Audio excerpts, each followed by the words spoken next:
like keebaa jecleed labadooda? So like waa khiyaanaysa muhiimadda khiyaana la qof wax khiyaanaya khiyaano la markuu kuu sheegay inuu sun caawi maxaa dareentay oo rabay inuu naftiisa gooyo waxa ku dhahay sunta ma dhimataa damay waa noo shaamaano ha caadi waa waxaas waa ka qabsanay laakiin guurkiya ku nagaal ah qofka nolosha isku fahmi rabtiin as dhahabo nafsi ah isto qofkii asoo waxba ay dhihin baabo iska baloogayaabo ku xanaaqaya caawa soo yacfin hadii yaa la yimaado wallahi wax iga xanuun badan ma jirto la jaanqaad dunida casriga ah waxaa laga wada adeegtaa e-commerce app ku dukaamayso hab online ah adigoo jooga gurigaaga adduunka maanta waxaa lagu tartamaa ka dukaamaysiga online-ka haddii aan nahay Soomaaliya waxaan ku faannaa abka iyo webka Fast Drop e-commerce hadda la soo deg abka Fast Drop e-commerce u adeego sida dunida ay u adeegato adigoo gurigaaga jooga Fast Drop Shop anyway ship to Somalia. السلام عليكم سومال وين مال بدنا كجبتنا هالكان وصاي فيلم استوديو channel aniga nasib kan xasooy kays barnaamijka qisaayad ku soo dhawaanaysan waxa marti ku ah barnaamijka gabar yar oo dhalinyaro oo kamid ah dhalinyarada isticmaasha TikTok Afifa waxay jecleysatay in ay la wadaagto qiso nolosheeda ku dhacday barnaamijkan sidaad ogtiin qof walba wuxuu ku soo gudbiyaa wax isaga heesta ama uu doonayo inuu dadka la wadaago barnaamijkan waa iska nafis waa mid aan ugu talagalnay inta badan dhalinyarada inay idinku soo gudbiyaan waxyaabo badan oo idinka aadan ka ogeyn noloshooda hadda Afifa waxay tiri sheekadani inaan iska soo gudbiyo maxaan daro uma arko macna weyn ee aan ahaan nolosheeda ugu fadhisaa inaan sheekadan ka hadlo marka waxaan arkaynaa Afifa iyo sheekada caawana oo soo dhaw wado xasooyo waana mahadsantahay saa iga aqbashayna barnaamijkan ka soo qayb galo arrin weyn oo qiso xanuun badan ay haysato inaan nafiso afisna helo inta uu maade waan gartay so qofaad afis weydiisan doontaa miya ha waayahay Afifa sheekadaada intaysan bilaaban ka hor su'aashan ku weydiinaa waxay tahay barnaamijkan horta dad badan soo fariista sidaad aragtay dad badan ka hadlo qof walba noloshiisa wixii uu isdhihi lahaa way mudan tahay inaad ka hadasho ka hadlaa horta barnaamijkan intuu socdo hal midaan ku siinayna xornimo ah inaad feel free yani sidaad doontidaad bulshada ula hadli kartaa qofku caburinayo ma jiro isleena Soomaan sheekadan xagee ka bilowday safarkan sheekadaada sheekadeedu wuxuu ka soo bilowday Facebook wilba Facebook isku baranay dhalinyaro markii la yahay aalad waxa loo sameeyay in la isku barto wilba Facebook isku baranay Facebook marka isku baranay waxa saawnay wilkii jacayl dabo ii qaaday way ixtiraam jiray mar walba lacagiiso dir jiray guurbo iga soo bandhigtay iga codsaday gadaashiis qof bartay qofkii ii taagan baana qof kale la waday qofkii aan ka raacay oo kaadi wiilka lacagta ku soo diray xagoo joogo ingiriiska joogo soo wiilkaas xiriir ay idin dhexmaray ha asagoo xiriir aad la leedahay yaad nin kale ku dul waday ha nin kale ku dul wadane xagoo joogo Soomaaliya okay nabad mar sheekada wiilkaasna weligay ma arkin aaladaas un baa iska arkayna sanadii bar 2 sano isla soconay weligay ma sii arkin aaladaas un baa iska arkayna rajadiisu weyn waxay ahayd inuu imaado is aragno oo guursado wixii dhan waan ka wada hadalnay markaas maamada xataa noo leed Allah u naxariisto way dhimatada Allah yarxamha oo yaa la xiriirsi xataa wax dhan waa laga wada hadlay aaboon baan baran kadib mid kale inta iska faanay kii aabo u geeyay kii sidii ugu tagay dhalinyaranimada qaaday miisdeen wax biri kugu soo laabanayo waay wax mustaqbalkaaga saameynaayo waay qalbiga jibinay wax aslan ku fikirnani qofka daraadii iyo dhibaato isku abuuray sun u cabay alxamdulillah horta suntu ka badbaaday kadib kool igu soo celi arinta ay sheegtay inaan nin guursanaysa dhamay ka tahay wiisoo waxa ku dheer ninba guursanaya 5 bilood kadib balankan waxay ahayd inuu imaado oo ani asiis guursano daraadii sun u cabay nafta isku dhaafirawe makaan maqan ee jooga UK ha haye marka maxaa dhacday dhab way marka ku dhahanay blog buu meel walba iga saaray snapka facebooki whatsappki meel walba blog meel kala xiriir waay hal qof ay jiray hal wiil oo baray oo saaxiibkiisa wiilka xataa oo iga blogay yani yarka saaxiibkiisa xaguu jooga sagan UK mise UK okay marka maadaama UK joogay kii kugu xanaaqay ee aad ka tagtay wadada cidlaa uga tagtay oo guurkaad ku balanteen ma kaasa dhahay saaxiibkiisana wuxuu yirmi naagta naga blog maadaama ay aniga bay qeyaan taamo no saaxiibkiis wiilka dibadda jiro oo isla meel ay joogin asii saaxiibkiis markaa waayo habeenkii oo kale asaa kabici jire markaa u baahdo asaa lambarkiis isii igu dhaha marka ani iweysid saaxiibkiis waa wac badana wuu shaqeeyaa maano marka isdagaalna anile oo yarkan kale aan ka raaca ninkan nolosha igu xumaatay aan soo laabtay cafis inaan ka qaato aan raadiyin aan waaye saaxiibkiis xataa lambarkiisa waa layga baloogay asima iga baloogay saaxiibkiis asima waxaa ka baloog dhahay mibii ma garanayo qofki kaloo intii aan haasaa waa la wadane oo nolosha isku fahnane nolosha dhanaaba wixayga noqotabo ibirayga noqotabo qofki kalena waa waaye kii horena waa waaye yacni hore waxaa loo dhahay miro geed saar miro guntigaada ku jira ma loo daadiyo mogtaa hasaawaha badan dhib buu leeyahay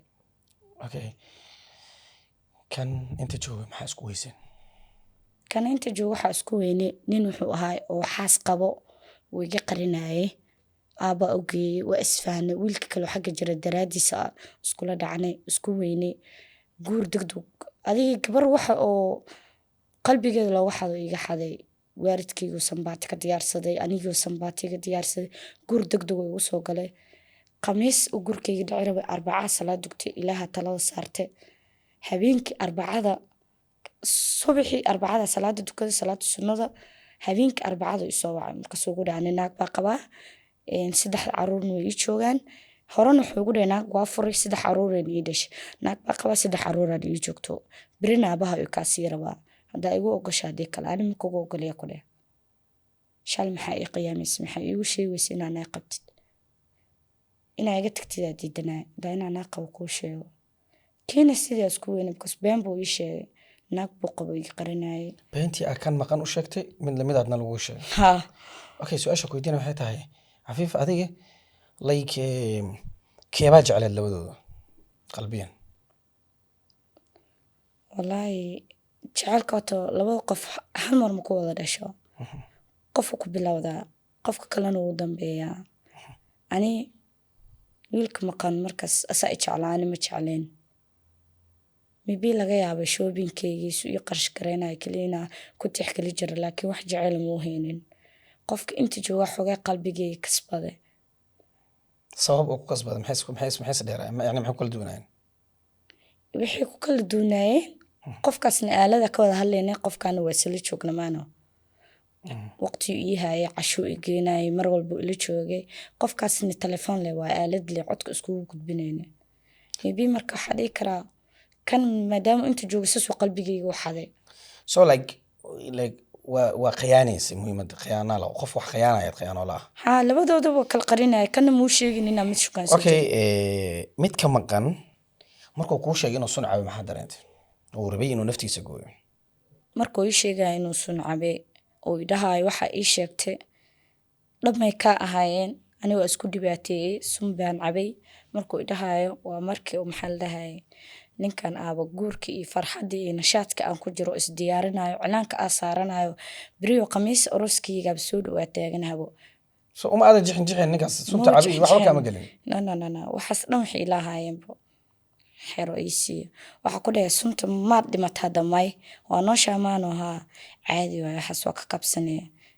ilaahay ku caafiyo waana ku jaray okay adiga cafiif ahaan hadda maxaad ninkaas u raadinaysaa kan maqan maadaama kan aa weysay ma lacagtii iyo shoobinkii iyo wixiyaa mar labaad rabtaa yani maadaama jeceel iyo guur aa weysay lacagtii inaa weysid maa diidan tahay saas darteed maa meeshan ugu laabartaa like muxuu ujeedkaaga yahay may walaahi maxaa lacag ma raadinooye ha alxamdulilah hadda waa shaqaystaa qof isku filana ahay laakiin guurkiyaa ku nagaala ahay qofkaa nolosha isku fahmi rabtiin aa isdhahabo nafsi ay haysto qofkii asoo waxba ay dhihin baaba iska baloogayaabo aa ku xanaaqayaa quraan walba waa isa saaray nolosha way ii hagaaglaada waxaa keliya u raadinayaa mibina hadda helin waa ogahay qalbi mar hadduu jabo si u jabo waaye laakiin inuu iska kii cafiyo codkayga wuu gaarayaa muuqayga wuu arkayaa inuu iska kii cafiyo cafis bisa u raadinooyaa wiilka maqan noloshiisa inuu hore watay waa ogahay anina nolosheedina hore wataa rabaa iska kii cafiyo dib inaanu helin waa ogahay ani waa rabaa inaa helo mar kale laakiin qalbiisa u jabay way adag tahay inuu mar kale soo kamo okay xilligii aad xumaysay ilaa iyo hadda markii aad fiiriso maxaa sanad ma kasoo wareegatay meeqa kasoo wareegatay sanad le waayo wax badan ma kasoo wareegato okay mis leedahay qofkas xilligan uu guursado ama nolol wadaag waxaad leedahay qof si dhab ah kuu jeclaa oo jecelka ciyaar kuma deena xilligan weli still muusan guursan maxaad adiga expect gareynay maxaa is leedahay wallaahi ma guursanaa isle weli wuu joogaa isle qalbigiigina ii sheegaayo mar walba salaad dugtan ilaahay waxaa ka baryaa maruu ninaa codkiisa maqlo maruu ninuu ila hadlo waa ku cafiyo dhaho istiraxa dareemi lahaa caawa isu i cafin haddii tiyaa la ii imaato wallaahi wax iiga xanuun badan ma jirto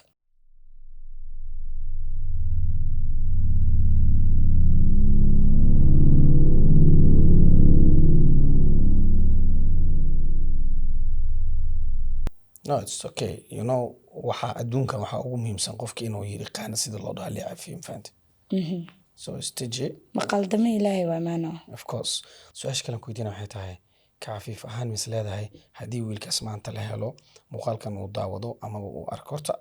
ilaahay suurta geliyay inuu arko muuqaalkan haddii wiilka qalad ka gashay oo muuqaalkan arko ma rajeynaysaa shakhsiyadiisa adaa yaqaan ma qof cafis ku fiican oo ahaa ma qof wanaagsan oo ahaa ma qof adag oo ahaa ma qof yani cuqdada ku badantaa yani dadka cuqdada tixraaca miya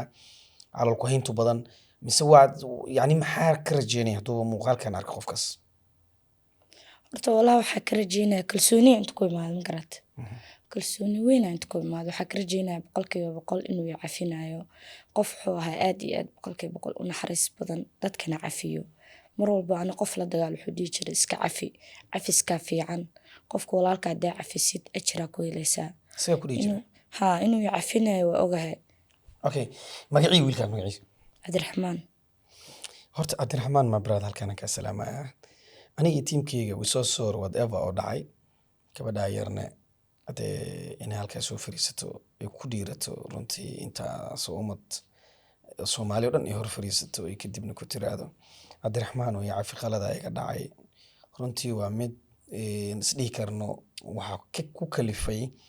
in aad agteeda still qiimo ku leedahay qalad laakiin uu ka dhacay still waxay dareemaysaa sidaan dareemayno in mar fursad shalay amal ay soo marto marka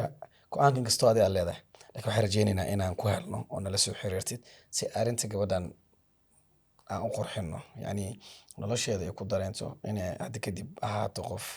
runtii nafistay la cafiyey maanta ka dambeysa insha allah stuudiyan haddii ay suurtagal noqoto hadda kahor way dhacday gabar hadda kahor ma daawata cafiif gabadha waxay tiri meesha soo fariisatay gabar kale qalad ka gashay cafis weydiisatay waa daawadaha alxamdulillah gabdhii way ishaleynba yani gabadhii kale ma ogaad inay telefoon yani haddii taasoo kale mar labaad ee inta ka dhacdo horta quruxay ahaa laheyd oo Cabdiraxmaan aan helno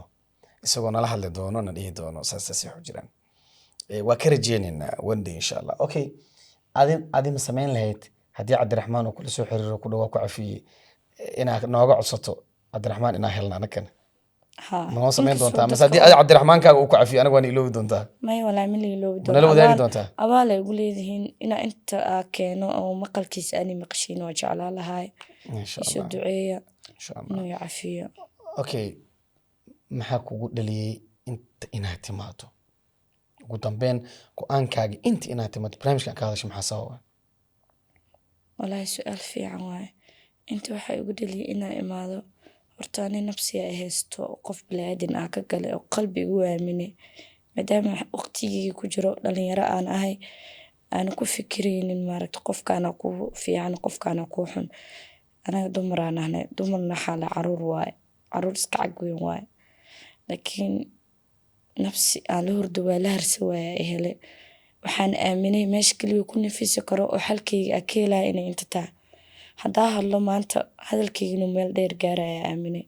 waan arkay dad badan sideedoo kale dhibaato loo geysta ama galeenba dad ka geysteen xalkooda heleen waxaa ku fikira xalkayga inaa helaya intaa guri 6 mitir maalinba ku dhex ooy lahay inaa inta imaado xalkayga helo insha allah horta wixii xal xaq ilaahay jira laakiin qofka aan la hadlaynin waa qof bini aadan oo qalbi laga yaabo inuu garto saa sheegto qof wuxuu ahaan jiray weligiis ku dhigi jiray dadka iska cafi marka dadka badan aaminsan cafiska dadka in la cafiyo inay wanaagsan tahayna iyaga inay wax cafiyan waa u fududahay marka Cabdiraxmaan waxaan rajeynaynaa naraga ilaahay ka dhigay inaad gabadhan soo xiriiriso niyo aad yani si qurux badan nolosheeda inta dhiman u wanaajiso haddii taa ay suurtagal noqon weysan xitaa at least aad farxad geliso tiraahdo walaashii cafisa iga taa maanta kadib farxad ku noolo inaan dhahdo saas soo maaha ها انت سابقة بدنبا okay gabdho badan waxaa jira dhalinyaro ah aaminsan fikradda ah dumar kun ay koobiyaan kuway kala baxaan sidaan aad samaysay i ka daran kuwa hadda sameynaya nawna daawanoyo maxaa lacala u sheegi lahayd oo noloshan aad ka baratay horta walaa way jiraan beema baahanba xaladaana gabar ka waaninaya ay dhahay waxaan ma fiicno beriyo ku saameynayaan kugu soo laabanayaan ani waxaa gabdhaha ka waanin lahaay kala hadli lahaay qof bilaadina oo qalbigiisa kugu aaminay maybe ha jooga amiyuu joogin jacaylka wax fudud maahan qofka hadduu markuu jeclaado qalbigiisa kugu aamino aad khiyaantid oo qof kale la wadid ma oga aad istiraadid ilaahay unbaa og qofka ilaah quluubtiisa daayacdo nafsigana waa maguuraan sanadkaana nafsiga saaid usoo degdegaya sanadka hore nafsiga wuu soo daaya jira laakiin sanadkan qofka horeba nafsiga ka qabsanayaabo nafsigana wax fiican maa qof bilaadanina qalbiga laga jabiyo been loo sheego wiil iyo gabartaas waa ka simanaa inaa gabar balan laga qaado oo ku guursanaa la dhaho xilligii waqtiga markii la gaaraan looga baxo qof kale laga doorto aniga ugu horeeyay inaa ugu dambeynayana milahan laakiin waxaa jeclaan lahay wiil iyo gabarba codkaygu gaaraya inay iska dhaafaan balamaha inay ilaaliyaan qofka balan ay ka galaan axdiga iyo balanta in la ilaaliyo ama ha kula jooga miyuu kula joogin adduunyada wax dhammaanaysa waa laakiin lama helo qof si dhaba kuu rabo oo si dhaba kuu danaynayo runta kuu sheegaya lama helo saminkan aaday u adagtaa okay aada u mahadsantay cafiifa cabdiraxmaan ugu dambeyn waxaan rajeynaynaa insha allah inaan ku helno asxaabta idinkuna wallahi si qalbiyin gabadhaas yar ugu soo duceeya like waxay idin dhahday like I'm feeling guilt you know qofka hadduu guilt dareemayo wax normal maahan waxay rabtaa inay qalbigeedu u tago wiilka walaalkeeda is cafiyaan maadaama uu nolosheeda qayb weyn kasoo qaatay erayada ay ku hadasho waxaa kamid ah nolosheedu ka warhaayay wax walba uu siin jiray so waa meelaha ugu daran cuqubooyinka ka yimaadaan marka cuqubadan wax yaar ma gabadhan hala yaabin ha u maleyn inay just in drama sameynayso this is not drama programkan waa idin sheekun jir waxa idin dhaa programkan qofka ka hadlaayo waa qof meel xun ka marayso oo keliya ha u maleynina meeshaan ani drama inaan u fadhino ani dramooyin barnaamijyo waa sameeya kaftan waa sameeya soo baahi uma qabi barnaamij in qosaan oo kale realityda inaan furo anoo 100 jilin kala sameyn karo so gabadhan waxeeda drama maahan si niyada ugu soo duceey ilaahay dartiis wiilka inuu la soo xiriiro cabdiraxmaan adin waxa ka codsanayna lajino inaan ku helno insha Allah waxa idin leenahay aniga iyo cafiifa wada jira sidaas iyo nabadgelyo